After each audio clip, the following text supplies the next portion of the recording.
আজানের শব্দে পুরো পাড়া যেন কেঁপে উঠল। আজ জুমার দিন, বরকতের দিন। গল্পটি ভালো লাগলে চ্যানেলটি সাবস্ক্রাইব করুন। নামাজের পাঁজরে ভর করে যে দিনটা এসে হাজির হয়, সে দিন যেন আল্লাহর পক্ষ থেকে এক বিশেষ উপহার। মসজিদের দিকে ছুতে চলে পবিত্র হৃদয়গুলো। আব্বা ধীরে ধীরে পাঞ্জাবি ঠিক করছেন। ছোট ভাইটা মায়ের হাতে আতর মিচ্ছে, আর মা বারবার বলছেন, খুতবা শুরুর আগে পৌঁছাস তো বাবা। ইমাম সাহেব মিম্বরে উঠে বসলেন। চারদিকে এক অদ্ভুত প্রশান্তি।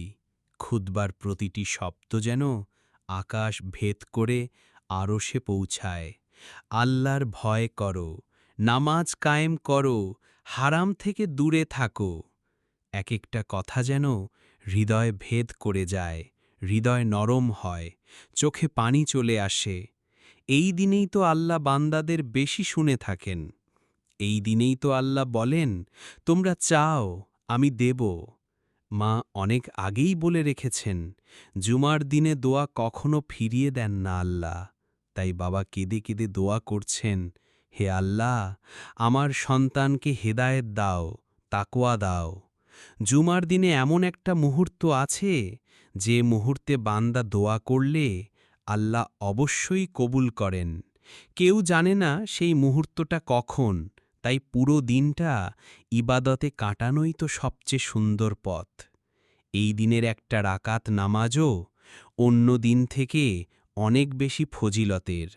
জুমার নামাজ হচ্ছে মুসলমানের ঈদের মতো পবিত্র, মহিমান্বিত, কল্যাণময়। ইমাম সাহেব শীষের দিকে বলেন, হে মানুষ, মৃত্যুর আগে ফিরে এসো আল্লাহর দিকে।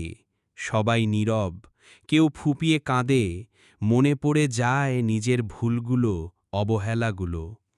খুতবা শেষে জুমার নামাজে সবাই দাঁড়িয়ে গেল। 2 রাকাত নামাজ শেষে হাত তোলে সবাই।